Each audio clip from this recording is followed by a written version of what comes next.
یہ صابر شاکر نہیں بتا رہا، یہ عمران ریاض خان نہیں بتا رہا، یہ سمیع ابراہیم نہیں بتا رہا، یا عارف حمید بھٹی نہیں بتا رہا، اور یہ اپوزیشن کی کوئی جماعت نہیں بتا رہی، بلکہ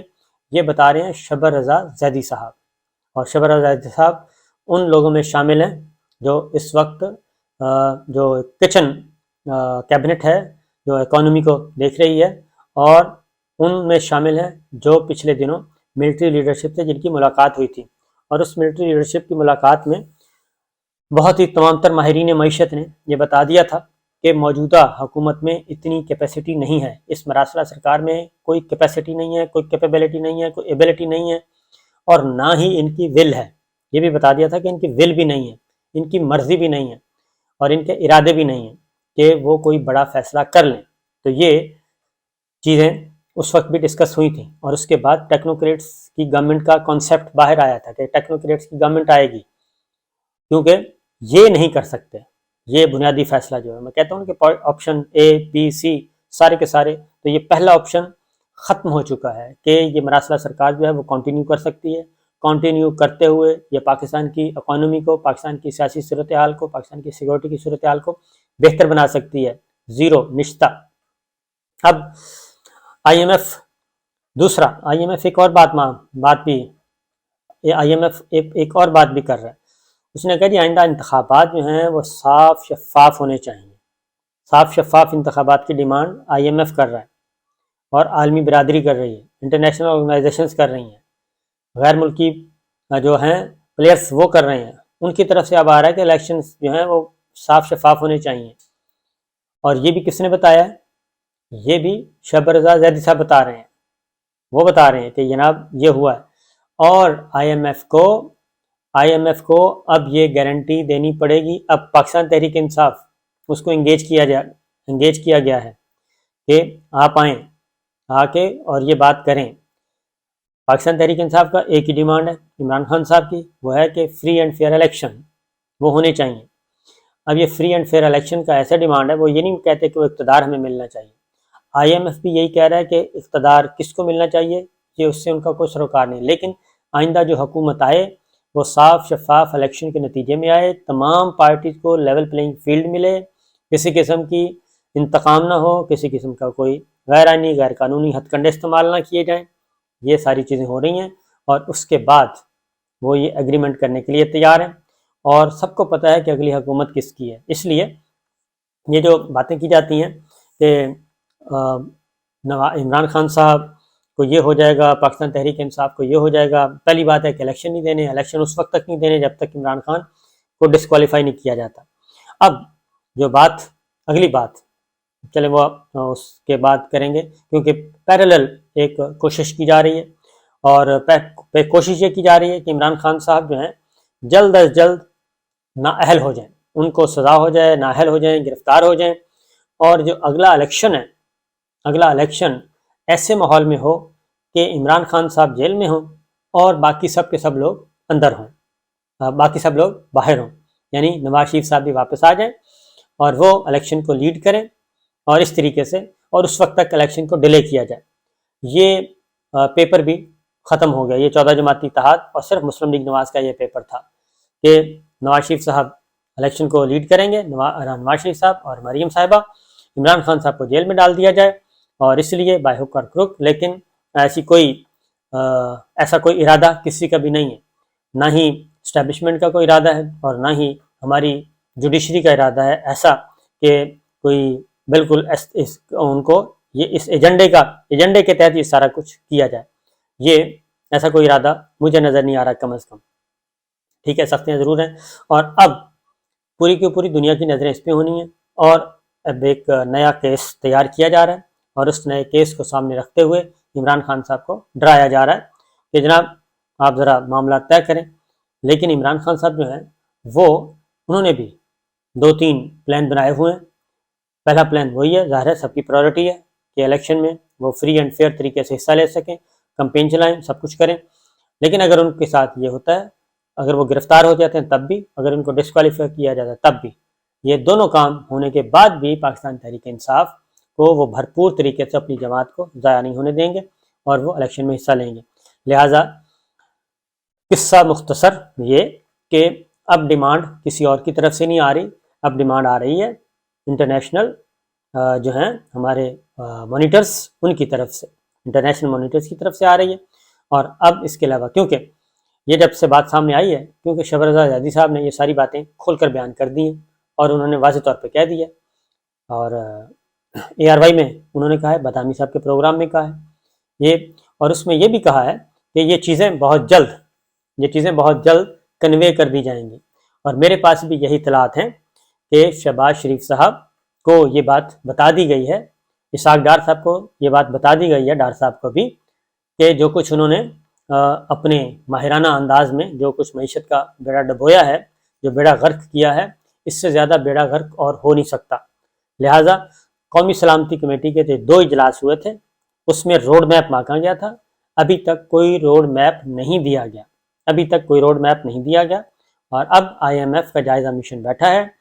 پاکستان تحریک انصاف اس وقت کی اپوزیشن وہ اوکے کرے گا، وہ گارنٹی دے گی تو ہی یہ ایگریمنٹ ہوگا، اور وہ اس وقت اور ساتھ ہی ساتھ فری اینڈ فیئر الیکشن۔ لہٰذا جی چیزیں، اور پھر اگلی بات یہ کہ اس سارا جو پلان ہے جس میں مریم صاحبہ اور نواز شریف صاحب یہ اپنا پلان جو کر رہے ہیں، اس کو سپورٹ نہیں کر رہی پاکستان پیپلز پارٹی، اور انہوں نے بھی سخت ترین مخالفت کر دی ہے، اور گورنر صاحبان کو بھی بول دیا گیا ہے کہ آپ کا جو کام ہے وہ کریں،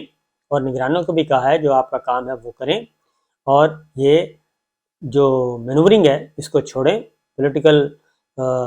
پولیٹیکل نیریٹو بنانا گورنرز کا یا نگراں وزراء اعلیٰ کا کام نہیں ہے۔ لیکن اس کے ساتھ ساتھ جو ایک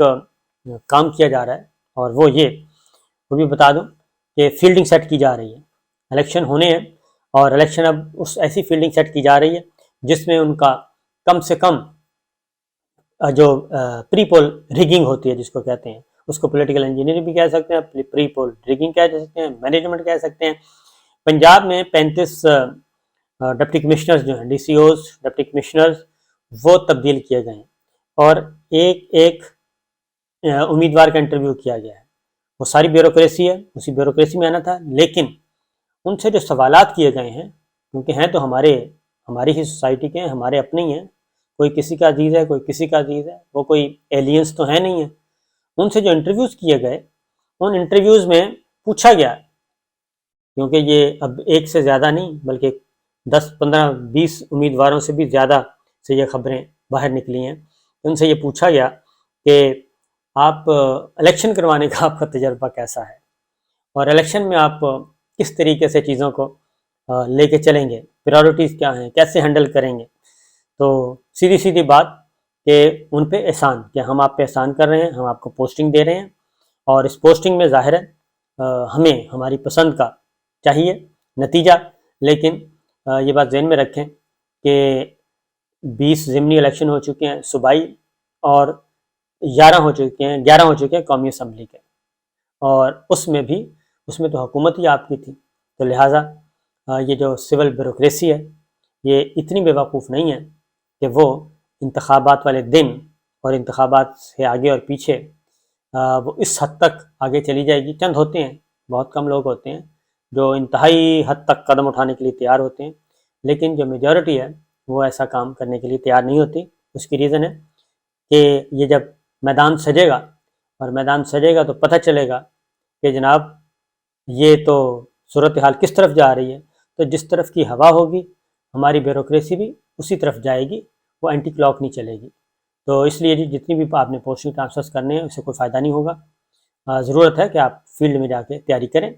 اور اسی طریقے سے جن اضلاع کو جن نئے تحصیلوں کو ضلع بنایا گیا تھا وہاں پہ بھی اس کو ضلع کا درجہ نہیں دیا جا رہا، اور ان میں تلہ گنگ بھی شامل ہے،